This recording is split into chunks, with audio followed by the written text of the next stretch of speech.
glass rain going sideways? There is a planet for that, and it is HD 189733b. And this planet is a very vibrant blue, kind of like my jacket. And we know it's blue because of a study done using the Hubble Space Telescope imaging spectrograph. What they were doing was they were looking at the host star and the planet, and they were looking at all of the different colors across the visible light spectrum.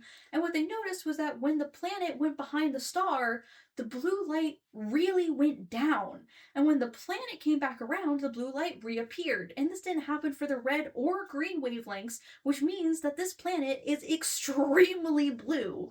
And it is most likely blue because in its atmosphere it has a lot of silicate particles. And when these silicate particles would condense, they would scatter blue light more than red light or green light, which is why it would then be blue. And these silicate particles are where the glass comes from because glass is silicate particles.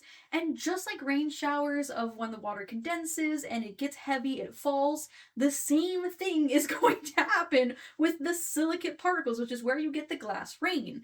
The thing is, this is not going to be hardened glass rain. This is going to be molten glass rain because on the day side of the planet, it is 2,000 degrees Fahrenheit. And I say day side because this planet is so close to its star that it orbits every 2.2 days. So because it's so close, it becomes tidally locked and only one side faces the star. And because of that, it gets incredibly hot.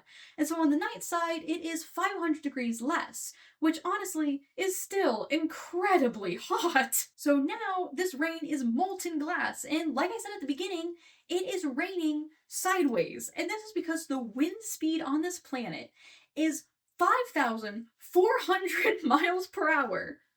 That is just 5,400 miles per hour. So first of all, now you're getting pelted by molten glass and it is blowing at you sideways. But also, I feel like that is fast enough that it's probably just going to pick you right up and just bring you all the way to the other side of the planet, if not all the way back around. I mean, that's just not a fun time. You probably do not want to visit this exoplanet.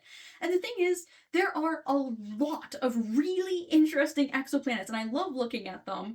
And there's a lot of them that you may or may not want to visit once you hear about them. So would you guys be interested in me doing a mini series of basically doing little videos about each of these really interesting exoplanets? If you do, comment that on this video. Also, if you have any specific exoplanets you would love for me to talk about that you know about and you just want to share with everyone else because they're just that cool, also comment those.